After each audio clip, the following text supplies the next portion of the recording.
الرحيم يا عبادي الذين آمنوا إن أرضي واسعة فإياي فاعبدون كل نفس ذائقة الموت ثم إلينا ترجعون. ബഹുമാന്യരായ സത്യവിശ്വാസികളെ വിശ്വാസിനികളെ, ജീവിതത്തിലെ എല്ലാ മേഖലകളിലും അള്ളാഹുവിൻ്റെ വിധികളും വിലക്കുകളും പാലിച്ചുകൊണ്ട് അള്ളാഹുവെ സൂക്ഷിച്ചുകൊണ്ട് മുത്തഖീങ്ങളായി ജീവിക്കുവാൻ എന്നോടെന്ന പോലെ നിങ്ങളോടും ഉപദേശിക്കുകയാണ്. തഖ്വ കൊണ്ട് വസിയ്യത്ത് ചെയ്യുകയാണ്. അള്ളാഹു തആല നമുക്കെല്ലാവർക്കും തഖ്വയും ഈമാനുമുള്ള ജീവിതം നൽകി അനുഗ്രഹിക്കുമാറാവട്ടെ. ബഹുമാന്യരായ സഹോദരങ്ങളെ, സഹോദരിമാരെ, ഇന്ന് ദുൽഹജ്ജ് 28 1-2 ദിവസങ്ങൾക്കകം നാം പുതിയൊരു ഹിജ്റ വർഷത്തിലേക്ക് അള്ളാഹു അനുഗ്രഹിക്കുകയാണെങ്കിൽ പ്രവേശിക്കാൻ പോവുകയാണ്. എല്ലാ വർഷവും നാം ഹിജ്റ വർഷത്തെ ഓർമ്മിപ്പിക്കുകയും അതുമായി ബന്ധപ്പെട്ട ചരിത്രം വിശദീകരിക്കുകയും ചെയ്യാറുണ്ട്. 2 ലക്ഷ്യങ്ങളാണ് നമ്മുടെ ഈ വിശദീകരണത്തിനുള്ളത്. ഒന്ന്, ഗ്രിഗോറിയൻ കലണ്ടറിനോടൊപ്പം ലോകത്ത് ഹിജ്റ വർഷ കലണ്ടർ എന്ന പേരിൽ ഒരു കലണ്ടർ കൂടി നിലവിലുണ്ടെന്ന വസ്തുത ഓർമ്മിപ്പിക്കലാണ്. ഗ്രിഗോറിയൻ കലണ്ടറിനെ ഏകകാലഗണനാ യൂണിറ്റായി അംഗീകരിച്ച ഒരു കാലത്താണ് നാം ജീവിച്ചുകൊണ്ടിരിക്കുന്നത്, അതല്ലെങ്കിൽ ലോകം മുന്നോട്ട് പോയിക്കൊണ്ടിരിക്കുന്നത്. എന്നാൽ ആ കലണ്ടർ മാത്രമല്ല, ചന്ദ്രനെ അടിസ്ഥാനപ്പെടുത്തിക്കൊണ്ടുള്ള ഒരു കലണ്ടർ കൂടി അന്തർദേശീയ തലത്തിൽ തന്നെ പ്രാധാന്യത്തോടുകൂടി നിലനിൽക്കുന്നുണ്ട്. അതിനെക്കുറിച്ച് വിശ്വാസികളെങ്കിലും ഗൗരവത്തിലെടുക്കണം എന്നുള്ള ഒരു ബോധ്യത്തെ മുൻനിർത്തിക്കൊണ്ടാണ് നമ്മുടെ വിശദീകരണം വരുന്നത്. രണ്ടാമത്തെ സംഗതി, ഈ കലണ്ടറിന്റെ പേര് സൂചിപ്പിക്കുന്നത് പോലെ തന്നെ ഇത് ഹിജ്റ വർഷ കലണ്ടറാണ്. ഹിജ്റ വർഷ കലണ്ടറാണ്. ഈ പേരിനെ മുൻനിർത്തിക്കൊണ്ട് ഹിജ്റയുടെ പ്രാധാന്യം വിശ്വാസി സമൂഹത്തെ ബോധ്യപ്പെടുത്തുക എന്നതാണ് ഈ വിശദീകരണത്തിന്റെ ലക്ഷ്യത്തിൽ രണ്ടാമത്തേത്. സഹോദരങ്ങളെ, സഹോദരിമാരെ, എന്താണ് ഇങ്ങനെ ഒരു കലണ്ടർ, ഹിജ്റ വർഷ കലണ്ടർ രൂപപ്പെടാനുള്ള പശ്ചാത്തലം? നമ്മൾ 2 ദിവസങ്ങൾക്കകം പ്രവേശിക്കാൻ പോകുന്ന ഹിജ്റ വർഷം. എന്താണ് ഹിജ്റ വർഷ കലണ്ടർ രൂപപ്പെടാനുള്ള പശ്ചാത്തലം? അതിനെ സംബന്ധിച്ച് ചരിത്ര ഗ്രന്ഥങ്ങൾ പറയുന്നത് ഇപ്രകാരമാണ്. മഹാനായ അബൂ മൂസൽ അശ്അരി റളിയല്ലാഹു അൻഹു, അദ്ദേഹം ബസ്റയിലെ ഗവർണറായിരുന്നു. അദ്ദേഹം ബസ്റയിൽ ഗവർണറായിരിക്കുമ്പോൾ അന്നത്തെ ഭരണാധികാരി ഖലീഫ ഉമറുൽ ഫാറൂഖ് റളിയല്ലാഹു അൻഹുവിന് ഒരു കത്തെഴുതി. ആ കത്തിന്റെ ഉള്ളടക്കം ഇപ്രകാരമായിരുന്നു: അമീറുൽ മുഅ്മിനീൻ, താങ്കളുടെ അടുക്കൽ നിന്ന് ഞങ്ങൾക്ക് നിരന്തരമായിട്ട് കത്തുകൾ എങ്ങനെ വന്നുകൊണ്ടേയിരിക്കുകയാണ്. മദീനയിൽ നിന്ന് ഞങ്ങൾക്ക് നിരന്തരമായി അമീറുൽ മുഅ്മിനീന്റെ ഭാഗത്ത് നിന്ന് കത്തുകൾ വന്നുകൊണ്ടേയിരിക്കുകയാണ്. എന്നാൽ അതിൽ തീയതി രേഖപ്പെടുത്താത്തതിനാൽ ഏത് കത്തിലാണ് ആദ്യമായി നടപടി സ്വീകരിക്കേണ്ടത് എന്നതിനെ സംബന്ധിച്ച് കൃത്യമായി മനസ്സിലാവുന്നില്ല. നമുക്കൊരു തീയതിയില്ല. തീയതി ഉണ്ടെങ്കിൽ തന്നെ പലരും പല രീതിയിലുള്ള തീയതികൾ, ചില കത്തുകളിൽ റോമക്കാരുടെ രീതി അനുസരിച്ച്, ചിലരുടെ പേർഷ്യക്കാരുടെ രീതി അനുസരിച്ച്, മറ്റു പലരുടെയും രീതി അനുസരിച്ചുള്ള ഡേറ്റുകളാണ് രേഖപ്പെടുത്തി വെച്ചിട്ടുള്ളത്. കൃത്യമായിട്ടുള്ള ഒരു ഏകീകരണമില്ല. അങ്ങനെ തീയതി മനസ്സിലാക്കാൻ സാധിക്കാത്തത് കൊണ്ട് ഏത് കത്തിലാണ് ആദ്യമായി നടപടി സ്വീകരിക്കേണ്ടത് എന്ന് അറിയാൻ കഴിയുന്നില്ല, തിരിച്ചറിയാൻ കഴിയുന്നില്ല. അത് വല്ലാത്തൊരു പ്രയാസമാണ്. ഈ ഘട്ടത്തിൽ മഹാനായ ഉമറുൽ ഫാറൂഖ് റളിയല്ലാഹു അൻഹു സ്വഹാബിമാരെ ഒരുമിച്ച് കൂട്ടിക്കൊണ്ടൊരു യോഗം ചേരുകയാണ്. ഇസ്ലാമിക സമൂഹത്തിന് സ്വന്തമായിട്ടൊരു കലണ്ടർ ആവശ്യമാണ്. അത് ഇസ്ലാമിക ചരിത്രത്തിലെ ഏറ്റവും പ്രധാനപ്പെട്ട ഒരു പശ്ചാത്തലത്തെ മുൻനിർത്തിക്കൊണ്ടായിരിക്കണം ആ കലണ്ടർ എന്ന വസ്തുതയിലേക്ക് കൂടി മഹാനായ ഉമറുൽ ഫാറൂഖ് റളിയല്ലാഹു അൻഹു ഊന്നി പറഞ്ഞു. ഒരു കലണ്ടർ വേണം എന്ന് മാത്രമല്ല, അത് ഇസ്ലാമിക ചരിത്രത്തിലെ ഏറെ പ്രധാനപ്പെട്ട ഒരു പശ്ചാത്തലത്തെ മുൻനിർത്തിക്കൊണ്ടാണ്, ഒരു വിഷയത്തെ മുൻനിർത്തിക്കൊണ്ടാണ് വേണ്ടത്. സ്വഹാബിമാരെല്ലാം പല അഭിപ്രായങ്ങളും പറഞ്ഞു. ചിലര് പറഞ്ഞു നമുക്ക് പ്രവാചകൻ സല്ലല്ലാഹു അലൈഹി വസല്ലമയുടെ ജനനത്തെ അടിസ്ഥാനപ്പെടുത്തിക്കൊണ്ട് ഒരു കലണ്ടർ തയ്യാറാക്കാം. ചിലര് പറഞ്ഞു റസൂലുള്ളാഹി സ്വല്ലല്ലാഹു അലൈഹി വസല്ലമയുടെ മരണത്തെ അടിസ്ഥാനപ്പെടുത്തിക്കൊണ്ട് ഒരു കലണ്ടർ തയ്യാറാക്കാം. ചിലർ പറഞ്ഞു പ്രവാചകൻ സ്വല്ലല്ലാഹു അലൈഹി വസല്ലമയുടെ പ്രവാചകത്വത്തെ, നുബുവത്തിനെ അടിസ്ഥാനപ്പെടുത്തിക്കൊണ്ട് നമുക്കൊരു കലണ്ടർ തയ്യാറാക്കാം. അങ്ങനെ പലരും പല അഭിപ്രായങ്ങളുമാണ് മുന്നോട്ട് വെച്ചത്. അപ്പോഴാണ് മഹാനായ അലി ഇബ്നു അബീ ത്വാലിബ് റളിയല്ലാഹു അൻഹു ഒരു അഭിപ്രായം പറഞ്ഞത്. അതായത് നമുക്ക് പ്രവാചകൻ സല്ലല്ലാഹു അലൈഹി വസല്ലമയുടെ പാലായനത്തെ, മക്കയിൽ നിന്ന് മദീനയിലേക്കുള്ള ഹിജ്റയെ, പ്രയാണത്തെ മുൻനിർത്തിക്കൊണ്ട് നമുക്കൊരു കലണ്ടർ തയ്യാറാക്കാം. പ്രവാചകൻ സല്ലല്ലാഹു അലൈഹി വസല്ലമയുടെ ജനനത്തെ, മരണത്തെ, പ്രവാചകത്വത്തെയൊക്കെ അടിസ്ഥാനപ്പെടുത്തി കലണ്ടർ തയ്യാറാക്കാം. ഇതൊക്കെ പ്രധാനപ്പെട്ട സംഗതികൾ തന്നെയാണ്.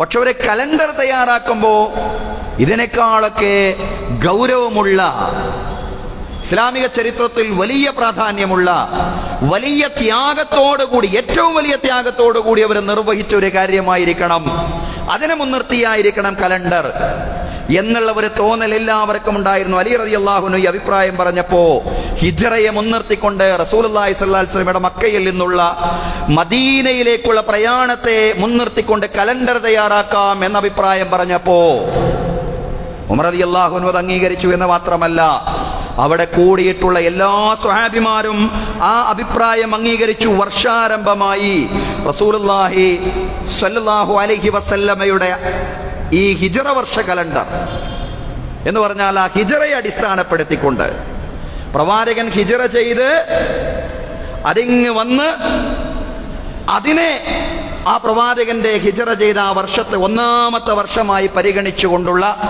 ഒരു കലണ്ടർ നമുക്ക് തയ്യാറാക്കാം. അതാണ് ഹിജ്റ വർഷ കലണ്ടർ എന്നതിന്റെ താല്പര്യം. അങ്ങനെ വന്നപ്പോഴും വർഷാരംഭം ഏത് മാസം കൊണ്ട് തുടങ്ങണം എന്ന വിഷയത്തിൽ ചർച്ച വന്നു. ഏത് മാസം കൊണ്ട് വർഷം തുടങ്ങണം?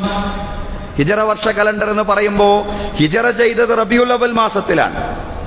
അതുകൊണ്ട് ചില ആളുകൾ പറഞ്ഞു നമുക്ക് റബീഉൽ അവ്വൽ കൊണ്ട് തുടങ്ങാം. പ്രവാചകൻ ഹിജ്റ ചെയ്ത മാസം റബീഉൽ അവ്വൽ മാസമാണല്ലോ, അതുകൊണ്ട് നമുക്ക് റബീഉൽ അവ്വൽ കൊണ്ട് തുടങ്ങാമെന്ന് ചില ആളുകൾ അഭിപ്രായപ്പെട്ടു.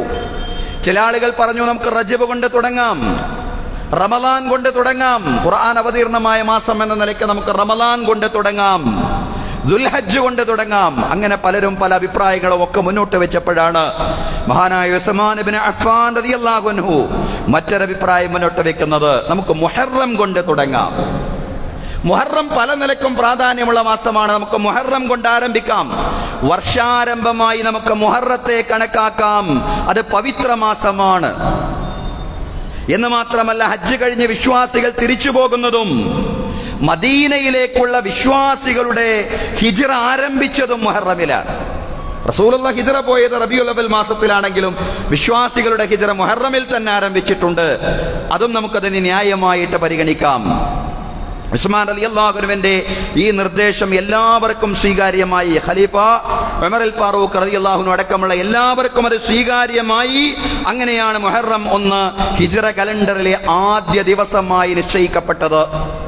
അറബികൾ പണ്ട് മുതലേ മുഹറം തൊട്ടായിരുന്നു വർഷാരംഭം കുറിച്ചിരുന്നത് എന്നൊരു വസ്തുത കൂടിയുണ്ട്.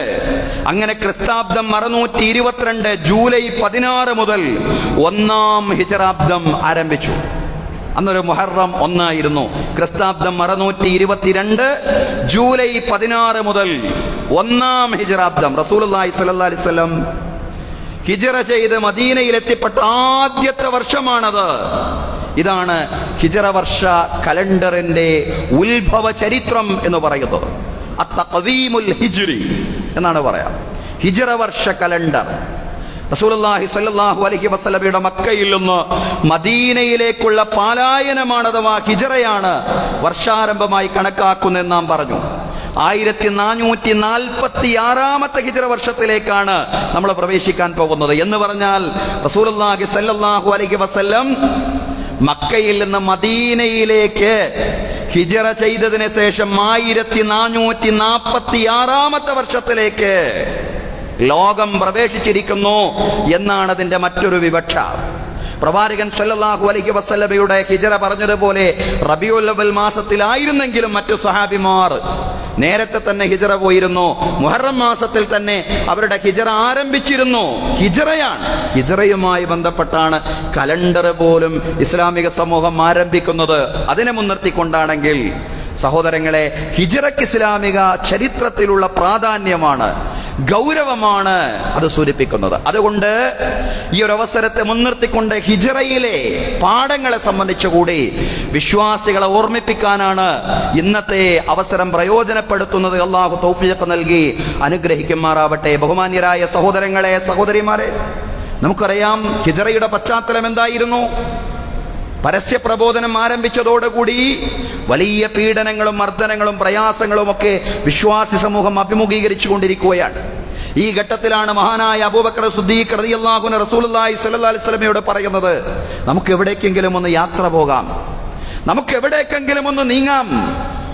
അബൂബക്കർ സിദ്ദീഖ് റളിയല്ലാഹു അൻഹു പ്രവാചകൻ സല്ലല്ലാഹു അലൈഹി വസല്ലമയോട് മർദ്ദനമുറകൾ, പീഡനമുറകൾ സഹിക്കവയ്യാതെ നമുക്ക് എങ്ങോട്ടെങ്കിലും യാത്ര പോകാം എന്ന് പറഞ്ഞ പശ്ചാത്തലത്തെ മുൻനിർത്തിക്കൊണ്ടാണ് ഖുർആനിൽ ഹിജ്റയെ സംബന്ധിച്ചുള്ള സൂചനകൾ ഇറങ്ങിത്തുടങ്ങുന്നത്. അല്ലാഹു പറയാണ്, സൂറ അൽ-അൻകബൂത്തിൽ അല്ലാഹു പറയാണ്, യാ ഇബാദിയല്ലദീന ആമനൂ ഇന്ന അർദീ വാസിഅത്തുൻ ഫഇയ്യായ ഫഅ്ബുദൂൻ. സത്യവിശ്വാസികളായ അടിമകളെ, ഇന്ന അർദി വാസിയ, നിശ്ചയം അല്ലാഹുവിന്റെ ഭൂമി വിശാലമാണ്. നിങ്ങൾ ഒരുപാട് പ്രയാസങ്ങൾ, പീഡനങ്ങൾ, മർദ്ദനങ്ങൾ അഭിമുഖീകരിക്കുന്നു. പക്ഷേ നിങ്ങൾ മനസ്സിലാക്കണം, ഇന്ന അർദി വാസിയ, നിശ്ചയം എന്റെ ഭൂമി, അല്ലാഹുവിന്റെ ഭൂമി വിശാലമാണ്. ഫഇയ്യായ ഫഅ്ബുദൂൻ. അതുകൊണ്ട് നിങ്ങൾ എന്നെ മാത്രം ഇബാദത്ത് ചെയ്തുകൊണ്ട് ജീവിക്കുവീൻ. നിങ്ങൾ ആർക്കും കീഴ്പ്പെടണ്ട, ആരുടെയും പ്രകോപനത്തിന് നിങ്ങൾ വശംവദരാവണ്ട, ആരുടെ മുമ്പിലും നിങ്ങൾ തലകുനിക്കണ്ട. നിങ്ങൾ എന്റെ മുമ്പിൽ മാത്രം തലകുനിച്ചുകൊണ്ട് എനിക്ക് മാത്രം ഇബാദത്ത് ചെയ്തുകൊണ്ട് ജീവിക്കുക. അല്ലാഹുവിന്റെ ഭൂമി വിശാലമാണെന്ന് ചിന്തിക്കുക. കുല്ലു നഫ്സിൻ ദാഇഖത്തുൽ മൗത്ത് സുമ്മ ഇലൈനാ തുർജഊൻ. എല്ലാ മനുഷ്യരും മരണത്തിന്റെ രുചി അറിയുന്നതാണ്, പിന്നീട് നമ്മിലേക്കാണ് മടക്കം. നിങ്ങളുടെ എല്ലാവരുടെയും മടക്കം, നിങ്ങളെ പീഡിപ്പിക്കുന്ന ആളുകളുടെയും അതുപോലെ തന്നെ മർദ്ദനങ്ങൾക്ക് ഇരയാവുന്ന നിങ്ങളുടെയും എല്ലാം മടക്കം നമ്മിലേക്കാണ്. മരണത്തെ മുൻനിർത്തിക്കൊണ്ട് നിങ്ങൾ ജീവിക്കുക, മരണത്തെ മുൻനിർത്തിക്കൊണ്ട് നിങ്ങൾ പ്രവർത്തിക്കുക. അല്ലാഹുവിന്റെ ഭൂമി വിശാലമാണ് നിങ്ങൾ ചിന്തിക്കുക. വിശ്വാസികൾ ആശ്വസിപ്പിക്കുകയായിരുന്നു ഖുർആൻ. നിങ്ങൾക്ക് ഈ മർദ്ദനമുറകൾ തന്നെ സഹിച്ചുകൊണ്ട് ജീവിതാന്ത്യം വരെ കഴിഞ്ഞുകൂടേണ്ടുന്ന ഒരു ആവശ്യം ഉണ്ടാവില്ല. തീർച്ചയായിട്ടും അല്ലാഹു തആല നിങ്ങൾക്ക് വഴികൾ തുറന്നു തരും എന്നുള്ളതാണ്. ഈ നാട്ടിൽ മുസ്ലിങ്ങളായി ജീവിക്കാൻ ഇസ്ലാമിന്റെ ശത്രുക്കൾ നിങ്ങൾ അനുവദിക്കുന്നില്ലെങ്കിൽ അല്ലാഹുവിന്റെ ഭൂമി വിശാലമാണെന്ന് ചിന്തിക്കുക. മക്ക വിട്ടുപോവാൻ അവർക്ക് ഇഷ്ടമുണ്ടായിരുന്നില്ല. മക്കയോട് അത്രമാത്രം ഇഷ്ടമായിരുന്നു. മക്ക എന്ന് പറയുന്ന പുണ്യഭൂമിയാണ്, അതോടൊപ്പം തന്നെ അവരുടെ ജന്മദേശമാണ്. എല്ലാ അർത്ഥത്തിലുമായിരുന്നു മക്കയോടുള്ള അവരുടെ അനുരാഗം, മക്കയോടുള്ള അവരുടെ സ്നേഹമെന്ന് പറയുന്നത്. പക്ഷേ നിർബന്ധിതമായ ഘട്ടത്തിൽ അവരെ മക്ക വിട്ടു പോവാൻ തയ്യാറായി. മഹാനായ പ്രവാചകൻ സല്ലല്ലാഹു അലൈഹി വസല്ലം മക്കയിൽ നിന്ന് മദീനയിലേക്ക് ഹിജ്റ പോകുമ്പോ മക്കയെ നോക്കി വിതുമ്പി കരഞ്ഞുകൊണ്ട് പറയുന്നുണ്ട്, യാ മക്ക, മക്കേ, വല്ലാഹി ഇന്നി അഅലമു അന്നകി ഖൈറു അർളില്ലാഹ്. നിശ്ചയമായിട്ടും എനിക്കറിയാം നീ അല്ലാഹുവിന്റെ ഭൂമിയിൽ ഏറ്റവും നല്ല ഭൂമിയാണ്. വഹബ്ബുഹാ ഇലല്ലാഹ്, അല്ലാഹുവിലേക്ക് ഏറ്റവും ഇഷ്ടപ്പെട്ട നാടും നീ തന്നെയാണ്. വലൗലാ അന്ന അഹ്ലകി യഖ്റജൂനി മിൻകി മാ ഖറജ്തു. നിന്റെ ആളുകൾ നിന്നിൽ നിന്ന് ആട്ടിപ്പുറത്താക്കിയിട്ടില്ലായിരുന്നുവെങ്കിൽ, മക്കക്കാർ മക്കയിൽ നിന്നും എന്നെ ആട്ടിപ്പുറത്താക്കിയിട്ടില്ലായിരുന്നുവെങ്കിൽ ഒരിക്കലും ഞാൻ നിന്നിൽ നിന്ന് പുറത്തു പോകില്ലായിരുന്നു. അത്രമാത്രം നിന്നോട് എനിക്ക് സ്നേഹമാണെന്ന് മക്കയെ നോക്കിക്കൊണ്ട് പ്രവാചകൻ സല്ലല്ലാഹു അലൈഹി വസല്ലം പറയാൻ. മക്ക വിടാൻ താല്പര്യമില്ല, മക്ക വിടാൻ മനസ്സനുവദിക്കുന്നില്ല. പക്ഷേ ഇസ്ലാമികമായ ജീവിതം നയിക്കുവാൻ, ഇസ്ലാമിക പ്രബോധനം നിർവഹിച്ചുകൊണ്ടുള്ള ജീവിതം നയിക്കുവാൻ മക്കയിൽ സാധ്യമാവാത്ത ഒരു സാഹചര്യം സംജാതമായപ്പോ ത്യാഗബോധത്തോടുകൂടി, സമർപ്പണ ബോധത്തോടുകൂടി ഇറങ്ങി പുറപ്പെടുകയായിരുന്നു. ത്യാഗത്തിന്റെ, ക്ഷമയുടെ വലിയ പാഠമാണ് ഇസ്ലാമിക സമൂഹത്തിന്, എന്നെന്നുമുള്ള ലോക ഇസ്ലാമിക സമൂഹത്തിന് ഹിജ്റ പ്രദാനം ചെയ്യുന്നത്. ത്യാഗമില്ലാതെ, സമർപ്പണമില്ലാതെ, ക്ഷമയില്ലാതെ നിങ്ങൾക്ക് ഐഹിക പാരത്രിക വിജയം നേടിയെടുക്കാൻ സാധിക്കുകയില്ല. ഹിജ്റയുടെ ചരിത്രം മുഴുവൻ ത്യാഗത്തിന്റെ ചരിത്രമാണ്. മഹാനായ സുഹൈബ് റൂമി റളിയല്ലാഹു അൻഹു, അദ്ദേഹത്തിന്റെ പേര് സൂചിപ്പിക്കുന്നത് പോലെ തന്നെ റോമിൽ നിന്ന് വന്ന സ്വഹാബിയാണ്, റോമക്കാരനായ സ്വഹാബിയാണ്. വളരെ ദരിദ്രനായിരുന്നു സുഹൈബ് റൂമി റളിയല്ലാഹു അൻഹു. പക്ഷെ അദ്ദേഹം മക്കയിൽ വന്ന് കച്ചവടം ചെയ്ത് ധനാഢ്യനായി. പക്ഷേ പ്രവാചകൻ സല്ലല്ലാഹു അലൈഹി വസല്ലമയുടെ കൂടെ ഹിജ്റ പോവാൻ അദ്ദേഹം തയ്യാറായി. പ്രവാചകൻ സല്ലല്ലാഹു അലൈഹി വസല്ലമയുടെ കൂടെ സുഹൈബ് റൂമി ഹിജ്റ ചെയ്യുന്നത് കണ്ട് സ്വഹാബിമാർ, സുഹൈബ് റൂമി റളിയല്ലാഹു അൻഹു മറ്റു സ്വഹാബിമാരും ഹിജ്റ ചെയ്യുന്നത് കാണുമ്പോ സുഹൈബ് റൂമിയെ തടയുകയാണ് ഖുറൈശികൾ. സുഹൈബ് റൂമിയെ തടഞ്ഞുകൊണ്ട് സുഹൈബ് റൂമിയോട് പറഞ്ഞു, അതൈനാ സുഅലൂകൻ ഫകസുറ മാലുക ഇൻദനാ, നീ ഞങ്ങളുടെ നാട്ടിലേക്ക് മക്കയിലേക്ക് വന്ന ഒരു ചെരുപ്പ് കുത്തിയായിട്ടായിരുന്നു. ഒരു ചെരുപ്പ് കുത്തിയായി വന്ന് മക്കയിൽ വന്ന് കച്ചവടം ചെയ്ത് നീ വലിയ ധനാട്യനായി. ഇന്ന് നീ നിന്റെ സമ്പത്തുമായി മുഹമ്മദിന്റെ കൂടെ ഇറങ്ങി പുറപ്പെടാനാണ് നിന്റെ ഭാവമെങ്കിൽ ഞങ്ങൾ അനുവദിക്കില്ല. ഞങ്ങളുടെ നാട്ടിൽ നിന്ന് നീ സമ്പാദിച്ച ധനവുമായി മദീനയിലേക്ക് മുഹമ്മദിന്റെ കൂടെ പുറപ്പെടാൻ ഞങ്ങൾ നിന്നെ അനുവദിക്കില്ല എന്നായിരുന്നു സുഹൈബ് റൂമി റളിയല്ലാഹു അൻഹുവിനോട് ഖുറൈശികൾ പറഞ്ഞത്. ഈ ഘട്ടത്തിൽ സുഹൈബ് റൂമി റളിയല്ലാഹു അൻഹു ഖുറൈശികളോട് പറയുന്നൊരു കാര്യമുണ്ട്. അല്ല ഖുറൈശികളെ, എന്റെ പ്രവാചകന്റെ കൂടെ പലായനം ചെയ്യാൻ എന്നെ നിങ്ങൾ തടയുന്ന കാര്യം എന്റെ സമ്പത്താണെങ്കിൽ എന്റെ ജംഗമ ജാഗര സ്വത്തുക്കൾ ഇതാ ഞാൻ നിങ്ങൾക്ക് നൽകിയിരിക്കുന്നു, എനിക്കതൊന്നും വേണ്ട എന്ന് പറഞ്ഞുകൊണ്ട് അദ്ദേഹത്തിന്റെ സമ്പത്ത് മുഴുവൻ മക്കയിൽ ഉപേക്ഷിച്ചുകൊണ്ട് അദ്ദേഹം മദീനയിലേക്ക് പ്രയാണം ചെയ്യുകയാണ്. റസൂലുള്ളാഹി സ്വല്ലല്ലാഹു അലൈഹി വസല്ലമയുടെ കൂടെ ഹിജ്റ ചെയ്യുകയാണ്. മദീനയിൽ എത്തിപ്പെട്ടു. സുഹൈബ് റൂമി റളിയല്ലാഹു അൻഹുവിന്റെ ത്യാഗം, അള്ളാഹുവിന് വേണ്ടി സുഹൈബ് റൂമി തന്റെ സമ്പത്ത് മുഴുവൻ സമർപ്പിച്ചു എന്ന വിഷയം മഹാനായ പ്രവാചകൻ സല്ലല്ലാഹു അലൈഹി വസല്ലമയോട് സ്വഹാബിമാരെ പറയുമ്പോ പ്രവാചകൻ സല്ലല്ലാഹു അലൈഹി വസല്ലം പറയുന്നുണ്ട്, റബിഹൽ മാലു അബാ യഹ്യ, അബൂ യഹ്യ തന്റെ കച്ചവടത്തിൽ അദ്ദേഹത്തിന് ലാഭം ലഭിച്ചിരിക്കുന്നു. അബൂ യഹ്യ എന്ന് പറഞ്ഞാൽ സുഹൈബ് റൂമി റളിയല്ലാഹു അൻഹു ആണ്. സുഹൈബ് റൂമിക്ക് നഷ്ടം പറ്റിയിട്ടില്ല. അദ്ദേഹം റോമിൽ നിന്ന് മക്കയിൽ വന്ന് കച്ചവടം ചെയ്ത് അദ്ദേഹത്തിന്റെ ധനം മുഴുവൻ മക്കയിൽ ഉപേക്ഷിച്ചാലും, അദ്ദേഹത്തിന്റെ ജംഗമ ജാഗര സ്വത്തുക്കൾ മുഴുവൻ മക്കയിൽ ഉപേക്ഷിച്ചാലും അദ്ദേഹത്തിന് നഷ്ടം സംഭവിച്ചിട്ടില്ല. റബിഹൽ മാലു അബാ യഹ്യ, അബൂ യഹ്യയാണ്, സുഹൈബ് റൂമിയാണ് തന്റെ കച്ചവടത്തിൽ ലാഭം നേടിയവൻ. ഇന്നല്ലാഹ അശ്തറാ മിനൽ മുഅ്മിനീന അൻഫുസഹും വഅംവാലഹും ബിഅന്ന ലഹുൽ ജന്ന, നിശ്ചയം സത്യവിശ്വാസികളിൽ നിന്ന് അവരുടെ സമ്പത്തും അവരുടെ ശരീരങ്ങളും അല്ലാഹു തആല വിലക്ക് വാങ്ങിയിരിക്കുന്നവർക്ക് സ്വർഗ്ഗം പകരം നൽകാമെന്ന വ്യവസ്ഥയിൽ അങ്ങനെ ഹിജ്റ ചെയ്തു മഹാനായ സുഹൈബ് റൂമി റളിയല്ലാഹു അൻഹു. സഹോദരങ്ങളെ, സഹോദരിമാരെ, ഇതാണ് ത്യാഗം എന്ന് പറയുന്നത്. ഇതാണ് ഹിജ്റയിലെ സമർപ്പണം എന്ന് പറയുന്നത്. ഓരോ സ്വഹാബിമാരും അങ്ങനെ സമർപ്പിക്കുകയായിരുന്നു. സ്വഹാബി കുടുംബങ്ങൾ, മുഹാജിർ കുടുംബങ്ങൾ സമർപ്പിക്കുകയായിരുന്നു. മഹാനായ അബൂ സലമ റളിയല്ലാഹു അൻഹു അദ്ദേഹം ഹിജ്റ പുറപ്പെടുകയാണ്. കുടുംബത്തിന്റെ കൂടെയാണ് ഹിജ്റ പോകുന്നത്. അദ്ദേഹത്തിന്റെ കൂടെ ഉമ്മു സലമയുണ്ട്, സലമയുണ്ട്. സലമ എന്ന് പറഞ്ഞാൽ അദ്ദേഹത്തിന്റെ മോനാണ്. ഉമ്മു സലമ അദ്ദേഹത്തിന്റെ ഭാര്യയാണ്. പക്ഷേ അബൂ സലമയും കുടുംബത്തെയും ഉമ്മു സലമയുടെ ഗോത്രക്കാര് തടഞ്ഞു. എന്നിട്ട് അവര് പറയുന്നുണ്ട്, അബൂ സലമേ, നിനക്ക് മുഹമ്മദിന്റെ പുത്തൻ മതത്തിൽ വിശ്വാസമുണ്ടെങ്കിൽ മുഹമ്മദിന്റെ കൂടെ നീ പ്രയാണം ചെയ്തോ. പക്ഷേ ഞങ്ങളുടെ ഗോത്രക്കാരിയായ, ഞങ്ങളുടെ കുടുംബക്കാരിയായ ഉമ്മു സലമയെ കൊണ്ടുപോവാൻ അനുവദിക്കില്ല. സലമയ്ക്ക് വേണ്ടി രണ്ടു കൂട്ടരും വടംവലി നടത്തുകയാണ്. സലമ എന്ന് പറഞ്ഞാൽ പുത്രന് വേണ്ടി. അബൂ സലമയുടെ കുടുംബക്കാർ അങ്ങോട്ട് കൊണ്ടുപോകുമ്പോ ഉമ്മു സലമയുടെ കുടുംബക്കാർ ഇങ്ങോട്ട് വലിക്കുകയാണ്. അങ്ങനെ ചരിത്രത്തിൽ സലമ വികലാംഗനായി മാറി എന്ന് നമുക്ക് കാണാവുന്നതാണ്. എങ്ങനെയാ അബൂ സലമ റളിയല്ലാഹു അൻഹു ഹിജ്റ ചെയ്തത്? കുടുംബമില്ലാതെ, കുടുംബത്തെ കൊണ്ടുപോകാൻ അനുവദിക്കുന്നില്ല. അവരുടെ കയ്യൂക്കിന്റെ മുമ്പിൽ ഒന്നും ചെയ്യാൻ സാധിക്കുന്നില്ല. കുടുംബമില്ലാതെ, ഉമ്മു സലമയില്ലാതെ, സലമയില്ലാതെ പ്രയാണം ചെയ്യുകയാണ്. വർഷങ്ങൾക്ക് ശേഷമാണ് ഉമ്മു സലമ റളിയല്ലാഹു അൻഹാ അബൂ സലമ റളിയല്ലാഹു അൻഹുവിന്റെ കൂടെ എത്തിപ്പെടുന്നത്. സഹോദരങ്ങളെ, സഹോദരിമാരെ, ഇതാണ് ചരിത്രം. ഇതാണ് ചരിത്രത്തിൽ ഹിജ്റയിലെ ത്യാഗം എന്ന് പറയുന്നത്. ഹിജ്റ ചെയ്ത ആളുകളുടെ കുടുംബം വലിയ ത്യാഗം അനുഭവിച്ചു. മഹാനായ അബൂബക്കർ സിദ്ദീഖ് റളിയല്ലാഹു അൻഹു റസൂലുള്ളാഹി സ്വല്ലല്ലാഹു അലൈഹി വസല്ലമയുടെ കൂടെ ഹിജ്റ ചെയ്തു. നമുക്കറിയാം ചരിത്രം. അബൂബക്കർ സിദ്ദീഖ് റളിയല്ലാഹു അൻഹുവിന്റെ വീട്ടിലേക്ക് അബൂജഹൽ കയറി വന്നു. എന്നിട്ട് അബൂബക്കർ സിദ്ദീഖ് റളിയല്ലാഹു അൻഹുവിന്റെ പുത്രി അസ്മാ റളിയല്ലാഹു അൻഹയോട് ചോദിക്കുകയാണ്, അബൂബക്കറിന്റെ പുത്രി എവിടെയാണ്? അബൂബക്കർ പറയേ, എവിടെയാണ് അബൂബക്കർ? എവിടെയാണ് നീ അബൂബക്കറിനെ ഒളിപ്പിച്ചു വെച്ചിട്ടുള്ളത്? എങ്ങോട്ടാണ് അബൂബക്കർ പോയിട്ടുള്ളത്? പറ. അസ്മാ റളിയല്ലാഹു അൻഹ പറയാണ്, അറിഞ്ഞുകൂടാ, എനിക്കറിഞ്ഞുകൂടാ, എന്റെ പിതാവ് എവിടെയാണെന്ന് എനിക്കറിഞ്ഞുകൂടാ. ദുഷ്ടനായ അബൂജഹൽ തന്റെ കൈപൊക്കിക്കൊണ്ട് അസ്മാ റളിയല്ലാഹു അൻഹയെ അടിച്ചു, പൊതിരത്തല്ലി.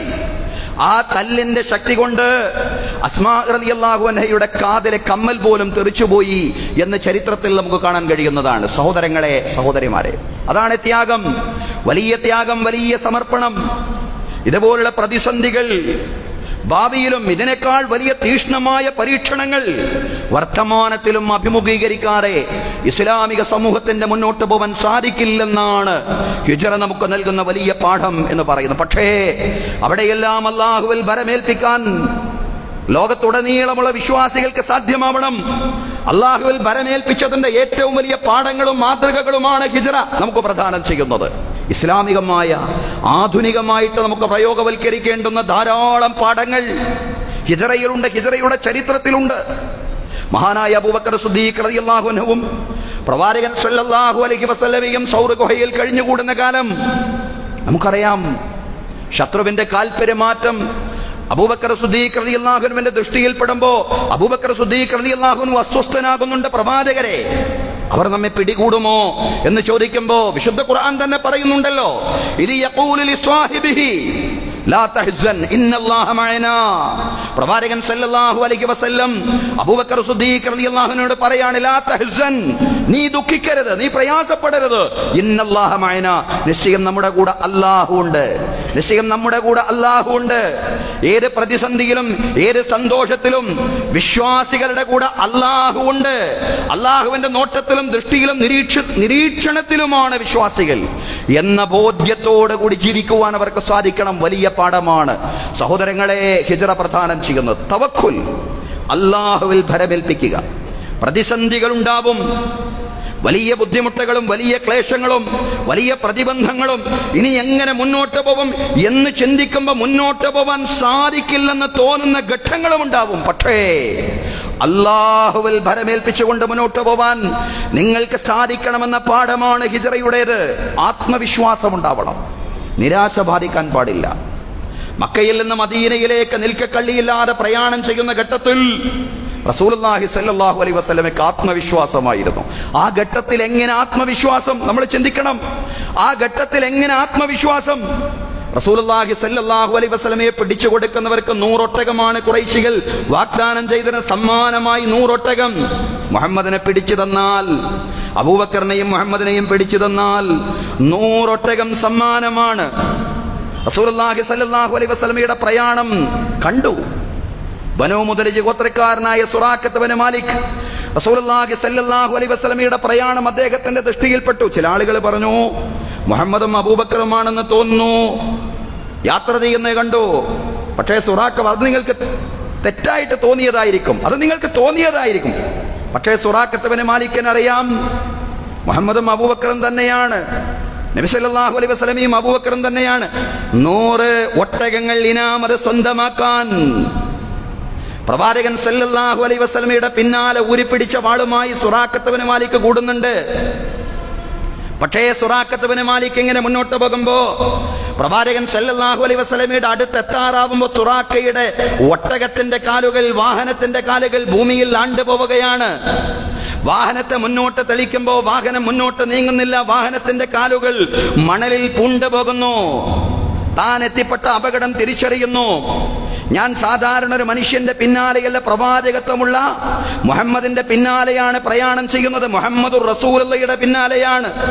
മുഹമ്മദ് ബിൻ അബ്ദുള്ളയുടെ പിന്നാലെ മാത്രമല്ല എന്റെ പ്രയാണം മുഹമ്മദുർ റസൂലുള്ളാഹിയുടെ പിന്നാലെയാണെന്നുള്ള ഒരു ഉറപ്പല്ല, ഒരു സംശയമെങ്കിലും സുറാഖത്ത് ബിൻ മാലിക്കിന്റെ മനസ്സിൽ വന്നു എന്നുള്ളതാണ്. അപകടം തിരിച്ചറിഞ്ഞുകൊണ്ട് സുറാഖത്തിന്റെ വാഹനം നിർത്തി റസൂലുള്ളാഹി സ്വല്ലല്ലാഹു അലൈഹി വസല്ലമയോട് പറഞ്ഞു, മുഹമ്മദേ, എനിക്ക് ചില കാര്യങ്ങൾ പറയാനുണ്ട്.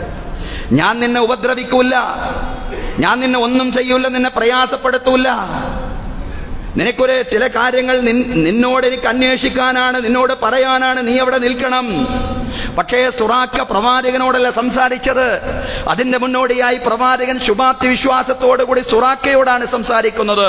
കൈഫ ബിക യാ സുറാഖ ഇദാ ലബിസ്ത സിവാറൈ കിസ്റ വമിൻ തഖഹു വതാജഹു.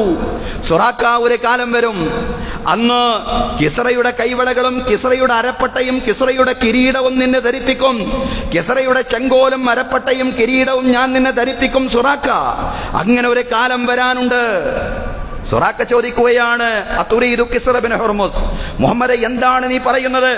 മക്കയിൽ നിന്ന് നിൽക്കക്കള്ളിയില്ലാതെ മദീനയിലേക്ക് പ്രയാണം ചെയ്യുന്ന നീ കിസ്റ ബിൻ ഹുർമുസിനെ തന്നെയാണോ ഉദ്ദേശിച്ചത്? കിസ്റ ബിൻ ഹുർമുസിന്റെ കൈവളകളാണോ നീ ഉദ്ദേശിച്ചത്? നഅം മുരീദു കിസ്റ ബിൻ ഹുർമുസ്, അതേ ഞാൻ ഹുർമുസിന്റെ പുത്രൻ കിസ്റയെ തന്നെയാണ് ഉദ്ദേശിക്കുന്നത്. റസൂലുള്ളാഹി സ്വല്ലല്ലാഹി അലൈഹി വസല്ലമയുടെ ശുഭാപ്തി വിശ്വാസമായിരുന്നു. ഇസ്ലാം മുന്നോട്ട് അതിന്റെ പ്രയാണം തുടരും. ഇസ്ലാം അതിന്റെ ജൈത്രയാത്ര തുടരും. ആ ജൈത്രയാത്ര തുടർന്നു. ഉമർ റളിയല്ലാഹു അൻഹുവിന്റെ കാലഘട്ടത്തിൽ സഅദ് ഇബ്നു അബീ വഖാസ് റളിയല്ലാഹു അൻഹു മദായിൻ കീഴ്പ്പെടുത്തിയപ്പോ അന്ന് സുറാഖത്ത് ബിൻ മാലിക് ഇസ്ലാം സ്വീകരിച്ചിരുന്നു. സുറാഖത്ത് ബിൻ മാലിക് റളിയല്ലാഹു അൻഹു സ്വഹാബിയായി മാറിയിരുന്നു. സുറാഖത്ത് ബിൻ മാലിക്കിനെ ഉമർ റളിയല്ലാഹു അൻഹു വിളിച്ചു വരുത്തിക്കൊണ്ട് കിസ്റയുടെ കിരീടവും കിസ്റയുടെ കൈവളകളും കിസ്റയുടെ അരപ്പട്ടവും ധരിപ്പിച്ചു എന്നാണ് ചരിത്രം. സഹോദരങ്ങളെ, അതാണ് ശുഭാപ്തി വിശ്വാസം എന്ന് പറയുന്നത്. നിൽക്കക്കള്ളിയില്ലാതെ ജീവൻ കൊണ്ടോടുമ്പോഴും തവക്കുലും ശുഭാപ്തി വിശ്വാസവും കൈവെടിയാതെ മുന്നോട്ട് നീങ്ങാൻ റസൂലുള്ളാഹി സ്വല്ലല്ലാഹു അലൈഹി വസല്ലമയ്ക്ക് സാധ്യമായിരുന്നു എന്നതാണ് ഹിജ്റയുടെ ചരിത്രം. പക്ഷേ ഉത്തരവാദിത്ത ബോധമില്ലാത്ത തവക്കുലല്ല. ഒട്ടകത്തെ കെട്ടിയിട്ടതിന് ശേഷമായിരുന്നു റസൂലുള്ളാഹി സ്വല്ലല്ലാഹു അലൈഹി വസല്ലമയുടെ തവക്കുൽ. തികഞ്ഞ ആസൂത്രണം റസൂലുള്ളാഹി സ്വല്ലല്ലാഹു അലൈഹി വസല്ലമയ്ക്ക് ഹിജ്റയിൽ ഉണ്ടായിരുന്നു. പ്രവാചകന്റെ മുഴുവൻ പദ്ധതികളിൽ ഉണ്ടായിരുന്നു എന്ന് ഇസ്ലാമിക ചരിത്രമെടുത്ത് പരിശോധിച്ച് നോക്കുമ്പോൾ നമുക്ക് കാണാൻ സാധിക്കുന്നതാണ്. ഹിജ്റയെ സംബന്ധിച്ച പ്രവാചകൻ സ്വല്ലല്ലാഹു അലൈഹി വസല്ലമയുടെ പദ്ധതികൾ മണത്തറിഞ്ഞ ഖുറൈശികൾ പ്രവാചകന്റെ വീടിന്റെ ചുറ്റും വലയം ചെയ്തു എന്ന ആ വിവരം റസൂലുള്ളാഹി നേരത്തെ അറിഞ്ഞു. ഖുറൈശികളുടെ പദ്ധതി എന്താ? പ്രവാചകൻ ഇറങ്ങുമ്പോൾ ഒരുമിച്ച് പ്രവാചകനെ വധിക്കണമെന്നാണ്. ഏതെങ്കിലും ഒരു ഗോത്രക്കാരെ മാത്രം വധിച്ചാൽ മുഹമ്മദിന്റെ ഗോത്രം ആ ഗോത്രത്തോട് മാത്രം പ്രത്യേകമായി പ്രതികാരം ചെയ്യും. അതുകൊണ്ട് മുഹമ്മദ് ഇറങ്ങുമ്പോൾ ഒരുമിച്ച് വെട്ടണം എന്നതായിരുന്നു അവരുടെ തീരുമാനം, ഒരുമിച്ച് വധിക്കണം എന്നതായിരുന്നു അവരുടെ തീരുമാനം. പക്ഷേ റസൂലുള്ളാഹി സ്വല്ലല്ലാഹു അലൈഹി വസല്ലം ഈ പദ്ധതികൾ നേരത്തെ തന്നെ മനസ്സിലാക്കുകയും റസൂലുള്ളാഹി സ്വല്ലല്ലാഹു അലൈഹി വസല്ലം തന്റെ വിരിപ്പിൽ, തന്റെ പുതപ്പിൽ അലി ഇബ്നു അബീ ത്വാലിബ് റളിയല്ലാഹു അൻഹുവിനെ കിടത്തി ഉറക്കുകയും ചെയ്യാൻ നേരം വെളുത്തപ്പോ അലി ഇബ്നു അബീ ത്വാലിബ് റളിയല്ലാഹു അൻഹുവാണ് പുതപ്പിൽ നിന്ന് വരുന്നത്. സഹോദരങ്ങളെ, അവിടെയും ഒരു ത്യാഗമുണ്ട്. അലി റളിയല്ലാഹു അൻഹുവിന്റെ ത്യാഗം, അദ്ദേഹം അതിന് തയ്യാറായി. പക്ഷേ അദ്ദേഹത്തെ ആയിരുന്നില്ല അവരുടെ ലക്ഷ്യം. അവരുടെ ലക്ഷ്യം പ്രവാചകനായിരുന്നു. പ്രവാചകൻ കൃത്യമായി ആസൂത്രണം ചെയ്തിട്ടുണ്ടായിരുന്നു ഹിജ്റയുമായി ബന്ധപ്പെട്ട ഓരോ കാര്യങ്ങളും. വീട്ടിൽ നിന്ന് പുറത്തിറങ്ങിയാൽ ഉടനെ പ്രവാചകനെ വധിക്കണമെന്ന് അവരുടെ തീരുമാനം അതോടുകൂടി തകർന്നു പോയി. റസൂലുള്ളാഹി സ്വല്ലല്ലാഹു അലൈഹി വസല്ലമയും അബൂബക്കർ സിദ്ദീഖ് റളിയല്ലാഹു അൻഹുവും സൗറ ഗുഹയിൽ പോയി അഭയം തേടിയ ഘട്ടത്തിൽ ഭക്ഷണം എത്തിച്ചു കൊടുക്കാൻ റസൂലുള്ളാഹി സ്വല്ലല്ലാഹു അലൈഹി വസല്ലം അബൂബക്കർ സിദ്ദീഖ് റളിയല്ലാഹു അൻഹുവിന്റെ പുത്രി അസ്മാ റളിയല്ലാഹു അൻഹയെ ചുമതലപ്പെടുത്തിയിരുന്നു ഭക്ഷണം എത്തിച്ചു കൊടുക്കാൻ. ഒരു പുറപ്പെടലങ്ങ് പുറപ്പെടുകയല്ല, എല്ലാ കാര്യങ്ങളും പ്ലാൻ ചെയ്തു. ഭക്ഷണം എത്തിച്ചു കൊടുക്കാൻ അസ്മാ റളിയല്ലാഹു അൻഹയെ ചുമതലപ്പെടുത്തി. നാട്ടിലെ വിവരങ്ങൾ രാത്രിയിൽ ഗുഹയിലെത്തിച്ച് ധരിപ്പിക്കുന്നതിന് വേണ്ടി അബൂബക്കർ സിദ്ദീഖ് റളിയല്ലാഹു അൻഹുവിന്റെ പുത്രൻ അബ്ദുള്ളയെ ചുമതലപ്പെടുത്തുന്നു. അങ്ങനെ ഓരോ കാര്യങ്ങളും നേരത്തെ ചെയ്തു വെച്ചു. ആമിർ ഇബ്നു ഫുഹൈർ എന്ന് പറയുന്ന ആട്ടിടയൻ സന്ധ്യാസമയത്ത് ഗുഹാമുഖത്തെത്തിക്കൊണ്ട് പാലും മാംസവും റസൂലുള്ളാഹി സ്വല്ലല്ലാഹു അലൈഹി വസല്ലമയ്ക്കും അബൂബക്കർ സിദ്ദീഖ് റളിയല്ലാഹു അൻഹുവിനും എത്തിച്ചു കൊടുക്കുന്നു. അബ്ദുള്ളയുടെ കാൽപ്പാടുകൾ മായ്ച്ചു കളയുന്നതിന് വേണ്ടി മരുഭൂമിയിൽ അബ്ദുള്ള സഞ്ചരിച്ച് അതേ വഴിയിലൂടെയായിരുന്നു ആമിർ പോന്നിരുന്നത്. അതേ വഴിയിലൂടെ തന്നെ തിരിച്ചു പോകണമെന്ന് റസൂലുള്ളാഹി സ്വല്ലല്ലാഹു അലൈഹി വസല്ലം ആമിറിനോട് പറഞ്ഞിരുന്നു. അബ്ദുല്ലാഹ് ഇബ്നു ഉറൈഖ് എന്ന് പറയുന്ന മനുഷ്യനെ മദീനയിലേക്കുള്ള വഴികാട്ടിയായി റസൂലുള്ളാഹി സ്വീകരിക്കുന്നു. പ്ലാനിംഗ് ഉണ്ട്, ആസൂത്രണമുണ്ട്. അതല്ലാതെ ഒരു ആസൂത്രണവുമില്ലാതെയുള്ള ഇറങ്ങി പുറപ്പെടലായിരുന്നില്ല ഹിജ്റ എന്ന് പറയുന്നത്. ആസൂത്രണവും വേണം ഇസ്ലാമിക സമൂഹത്തിന്. അങ്ങനെ ഈമാനോടുകൂടി തവക്കുലോടുകൂടി ആ ഈമാന്റെയും തവക്കുലിന്റെയും കൂടെ തികഞ്ഞ ആസൂത്രണത്തോടുകൂടി മുന്നോട്ട് പോയാൽ, ശുഭപ്രതീക്ഷയോടുകൂടി മുന്നോട്ട് പോയാൽ ഇസ്ലാമിക സമൂഹത്തിന് വിജയിക്കാൻ കഴിയും, നേടാൻ കഴിയും എന്നുള്ള വലിയ പാഠം. അതാണ് യഥാർത്ഥത്തിൽ ഹിജ്റ പ്രദാനം ചെയ്യുന്നത്. അങ്ങനെ മുന്നോട്ട് പോയപ്പോ ഹിജ്റാനന്തരം ഒരു ഇസ്ലാമിക നേതൃത്വവും ഭരണക്രമവും മദീനയിൽ രൂപപ്പെട്ടു. അങ്ങനെ ഒരു ഇസ്ലാമിക നേതൃത്വവും ഭരണക്രമവും ഹിജ്റാനന്തരം മദീനയിൽ രൂപപ്പെടാൻ വേണ്ടി റസൂലുള്ളാഹി പ്രാർത്ഥിച്ചു. റസൂലുള്ളാഹിയോട് പ്രാർത്ഥിക്കാൻ അല്ലാഹു പറഞ്ഞു, വഖുർ റബ്ബി അദ്ഖിൽനി മുദ്ഖല സുദ്ഖിൻ വഅഖ്രിജ്നി മുഖ്റജ സുദ്ഖിൻ വഅഖ്രിജ്നി മുഖ്റജ സുദ്ഖിൻ വജഅൽനി മിൻ ലദുൻക സുൽത്താനൻ നസീറാ വഖുർ റബ്ബി അദ്ഖിൽനി മുദ്ഖല സുദ്ഖിൻ. വഖുൽ, പ്രവാചകരെ നിങ്ങൾ പറയണം, പ്രാർത്ഥിക്കണം, റബ്ബി അദ്ഖിൽനി മുദ്ഖല സുദ്ഖിൻ, സത്യത്തെ പുറത്താക്കിയിടത്ത് സത്യത്തെ പ്രവേശിപ്പിച്ചിടത്ത് എന്നെ നീ പ്രവേശിപ്പിക്കണമേ. വഅഖ്രിജ്നി മുഖ്റജ സുദ്ഖിൻ, സത്യത്തെ പുറത്താക്കിയിടത്ത് എന്നെ നീ പുറത്താക്കണമേ. വജഅൽനി മിൻ ലദുൻക സുൽത്താനൻ നസീറാ, അല്ലാഹുവേ നിന്റെ അടുക്കൽ നിന്ന് സഹായിയായിട്ട് ഒരു ആധിപത്യം, ഒരു നേതൃത്വം നൽകണമേ എന്ന് പ്രാർത്ഥിക്കുകയായിരുന്നു റസൂലുള്ളാഹി സ്വല്ലല്ലാഹു അലൈഹി വസല്ലം അല്ലാഹുവിനോട്.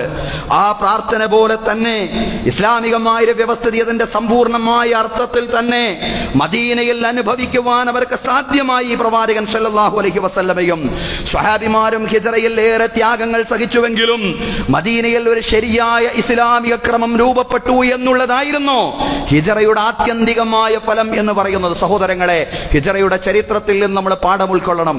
ഹിജ്റയുടെ ചരിത്രത്തിൽ നിന്ന് പാഠം ഉൾക്കൊണ്ട്, ആവേശം ഉൾക്കൊണ്ട്, തവക്കുലോടുകൂടെയും അതോടൊപ്പം ആസൂത്രണത്തോടുകൂടെയും മുന്നോട്ട് പോയാൽ ഇസ്ലാമിക സമൂഹം എന്നും എന്നും വിജയിക്കുമെന്നാണ് വർത്തമാനകാല സംഭവങ്ങൾ കൂടി നമ്മോട് പറഞ്ഞുകൊണ്ടിരിക്കുന്നത്. ഇസ്ലാമിക ഉമ്മത്ത് പരാജയത്തിലേക്കല്ല വിജയത്തിലേക്കാണ് നീങ്ങിക്കൊണ്ടിരിക്കുന്നത്.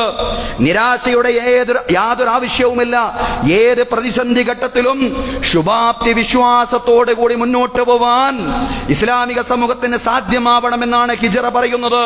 അത് തന്നെയാണ് ആധുനിക വർത്തമാനകാല സംഭവങ്ങളും നമ്മോട് പറയുന്നത്. ഇസ്ലാമിന്റെ വിരോധികൾ പരാജയത്തിലേക്ക് കൂപ്പുകുത്തിക്കൊണ്ടിരിക്കുകയാണ്. അവർക്ക് പ്രതീക്ഷിക്കാൻ വകയൊന്നുമില്ല.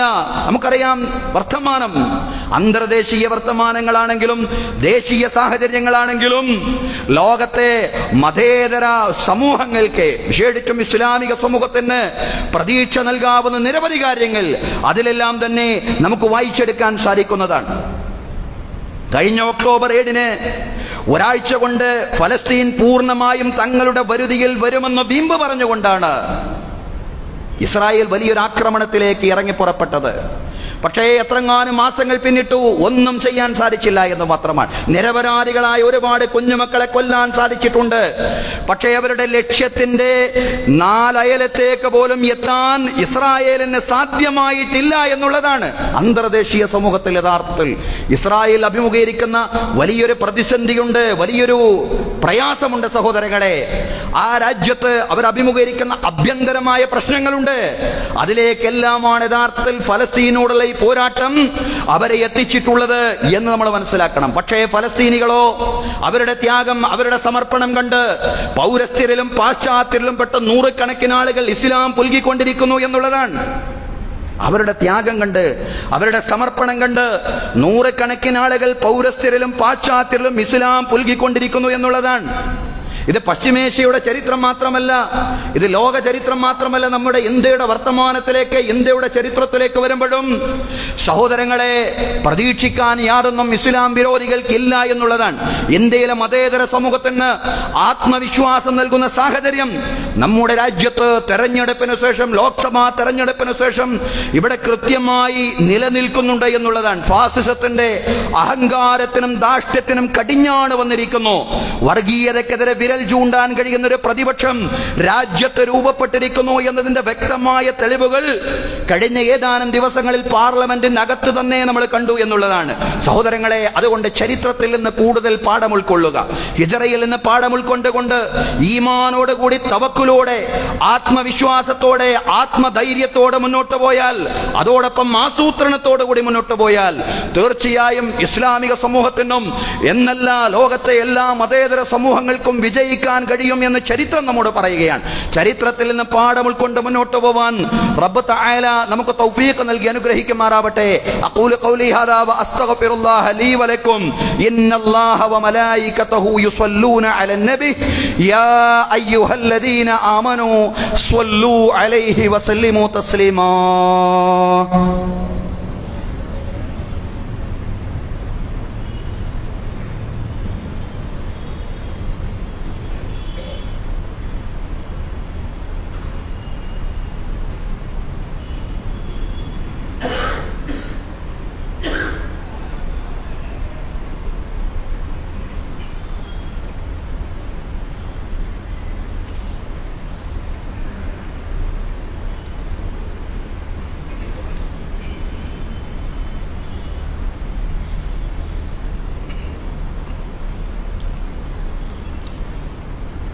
അൽഹംദുലില്ലാഹി റബ്ബിൽ ആലമീൻ വസ്സലാത്തു വസ്സലാമു അലാ റസൂലിൽ അമീൻ മുഹമ്മദിൻ വഅലാ ആലിഹി വസ്വഹ്ബിഹി അജ്മഈൻ.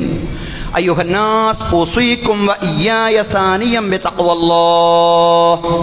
أعوذ بالله من الشيطان الرجيم. بسم الله الرحمن الرحيم. يا أيها الذين آمنوا اتقوا الله حق تقاته ولا تموتن إلا وأنتم مسلمون. ബഹുമാന്യരായ സത്യവിശ്വാസികളെ, വിശ്വാസിനികളെ, ജീവിതത്തിലെ എല്ലാ മേഖലകളിലും അള്ളാഹുവിൻ്റെ വിധികളും വിലക്കുകളും പാലിച്ചുകൊണ്ട് അള്ളാഹുവെ സൂക്ഷിച്ചുകൊണ്ട് മുത്തഖീങ്ങളായി ജീവിക്കണമെന്ന് ഒരിക്കൽ കൂടി എന്നോടെന്ന പോലെ നിങ്ങളോടും ഉപദേശിക്കുകയാണ്. തഖ്വ കൊണ്ട് വസിയ്യത്ത് ചെയ്യുകയാണ്. അള്ളാഹു തആല നമുക്കെല്ലാവർക്കും തഖ്വയും ഈമാനുമുള്ള ജീവിതം നൽകി അനുഗ്രഹിക്കുമാറാവട്ടെ. ബഹുമാന്യരായ സഹോദരങ്ങളെ, സഹോദരിമാരെ, ഒരു അറിയിപ്പ് പ്രത്യേകമായി നൽകാനുണ്ട്. സ്പൈനൽ കോഡ് ഇഞ്ചുറി ബാധിച്ച് 30 വർഷമായി കിടപ്പിൽ കഴിഞ്ഞുകൂടുന്ന നമ്മുടെ ഒരു സഹോദരനാണ് കാട്ടുകണ്ടി കുഞ്ഞബ്ദുള്ള സാഹിബ്. ശാരീരികമായി വലിയ അവശത അനുഭവിക്കുന്ന ആളാണെങ്കിലും അദ്ദേഹം നിരവധി കിടപ്പ് രോഗികൾക്ക് പ്രചോദനമായി, മോട്ടിവേഷനായി എന്നും പ്രവർത്തിച്ചു കൊണ്ടിരിക്കുകയാണ്. അദ്ദേഹം കിടക്കുകയാണ് പറയുക സാധ്യമല്ല. അദ്ദേഹത്തിൻ്റെതായ അവസ്ഥയിൽ പ്രവർത്തിച്ചു കൊണ്ടിരിക്കുകയാണ്. അദ്ദേഹം ഇന്ന് നമ്മുടെ പാളയം ജുമാ മസ്ജിദിൽ എത്തിയിട്ടുണ്ട്. പ്രത്യാശയുടെ അത്ഭുത ഗോപുരം എന്ന അദ്ദേഹത്തിൻ്റെ പുസ്തകം പ്രകാശനം ചെയ്യാൻ വേണ്ടിയാണ് പാളയം ജുമാ മസ്ജിദിൽ എത്തിയിട്ടുള്ളത്. കോഴിക്കോട് ജില്ലയിലെ പയ്യോളിയിൽ നിന്നാണ് അദ്ദേഹം യാത്ര ചെയ്തുകൊണ്ട് ഈ അവസ്ഥയിൽ ഇങ്ങോട്ട് എത്തിയിട്ടുള്ളത്. അതുകൊണ്ട് നമുക്ക് അദ്ദേഹത്തിന് നമ്മെക്കൊണ്ട് സാധ്യമാവുന്ന രീതിയിലുള്ളൊരു നല്ല സ്വീകരണം തന്നെ നൽകേണ്ടതുണ്ട്. ജുമായ്ക്ക് ശേഷം അദ്ദേഹത്തിൻ്റെ പുസ്തക പ്രകാശനമാണ്. ജുമാ നമസ്കാരം കഴിഞ്ഞാലുടൻ പുസ്തക പ്രകാശനം നടക്കും. കഴിയുന്ന ആളുകളെല്ലാം, സാധ്യമാവുന്നവരെല്ലാം പുസ്തക പ്രകാശനത്തിൽ പങ്കെടുക്കണം.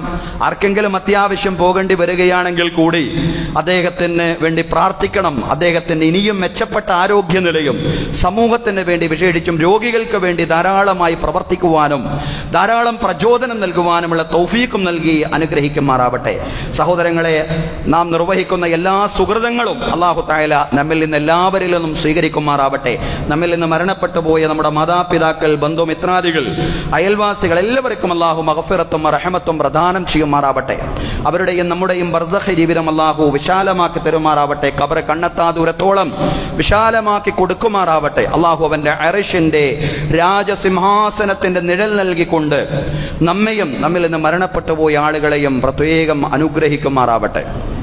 വലത് കൈയിൽ ഗ്രന്ഥം നേടിയെടുക്കുന്നവരുടെ കൂട്ടത്തിലും റസൂലുള്ളാഹി സ്വല്ലല്ലാഹു അലൈഹി വസല്ലമയുടെ ശഫാഅത്തുൽ ഉലമായുടെ ഭാഗമാവുന്നവരുടെ കൂട്ടത്തിലും റസൂലുള്ളാഹി സ്വല്ലല്ലാഹു അലൈഹി വസല്ലമയുടെ കരങ്ങളിൽ നിന്ന് ഹൗലുൽ കൗസറിന്റെ മഹത്തായ പാനീയം വാങ്ങിച്ചു കുടിക്കുന്നവരുടെ ഗണത്തിലും സുറാത്തിലൂടെ മിന്നൽ വേഗത്തിൽ പ്രയാണം ചെയ്യുന്നവരുടെ കൂട്ടത്തിലും ഫിർദൗസിൽ പ്രവാചകന്മാരോടൊപ്പം, സുദ്ദീഖുകളോടൊപ്പം, ശുഹദാക്കളോടൊപ്പം, സ്വാലിഹീങ്ങളോടൊപ്പം, ഭാര്യ സന്താനങ്ങളോടൊപ്പം ശാശ്വതമായി സംഗമിക്കുന്നവരുടെ ഗണത്തിലും റബ്ബ് തആല നമ്മെ എല്ലാവരെയും ഉൾപ്പെടുത്തി അനുഗ്രഹിക്കുമാറാവട്ടെ. അപകട മരണങ്ങളിൽ നിന്നും, പെട്ടെന്നുള്ള മരണങ്ങളിൽ നിന്നും, മാരകമായ രോഗങ്ങളിൽ നിന്നും, മറ്റെല്ലാ ദുരിതങ്ങളിൽ നിന്നും, പ്രയാസങ്ങളിൽ നിന്നും, പരീക്ഷണങ്ങളിൽ നിന്നും അല്ലാഹു തആല നമ്മോട് ബന്ധപ്പെട്ടവരെയും നമ്മെ എല്ലാവരെയും രക്ഷപ്പെടുത്തി അനുഗ്രഹിക്കുമാറാവട്ടെ. നമ്മുടെ ഭാര്യ സന്താനങ്ങളിൽ അല്ലാഹു കൺകുളിർമ പ്രദാനം ചെയ്യുമാറാവട്ടെ.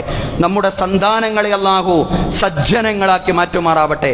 അല്ലാഹു തആല സാമ്പത്തിക പ്രതിസന്ധികളിൽ നിന്ന്, കടങ്ങളിൽ നിന്ന് നമ്മുടെ എല്ലാവരുടെയും പിരടികളെ രക്ഷപ്പെടുത്തി അനുഗ്രഹിക്കുമാറാവട്ടെ.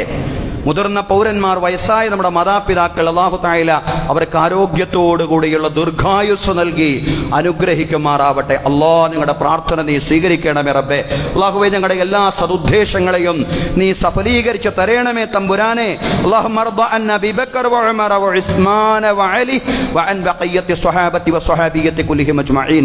അല്ലാഹുമ്മ ഗ്ഫിർ ലിൽ മുഅ്മിനീന വൽ മുഅ്മിനാത്ത് വൽ മുസ്ലിമീന വൽ മുസ്ലിമാത്ത് അൽ അഹ്യാ മിൻഹും വൽ അംവാത് ഇന്നക മുജീബു ദഅവാ يا قاضي الحاجات. اللهم اجرنا من النار، اللهم اجرنا من النار، اللهم اجرنا من النار. اللهم لا تعذبنا بالنار ولا تجعلنا من حطب النار انها بئس الدار وبئس المثوى وبئس القرار اللهم لا تجعل في قلوبنا غلا للذين آمنوا ربنا إنك أنت رؤوف رحيم ربنا آتنا في الدنيا حسنة وفي الآخرة حسنة وقنا عذاب النار وصلى الله على سيدنا محمد وعلى آله وصحبه أجمعين والحمد لله رب العالمين.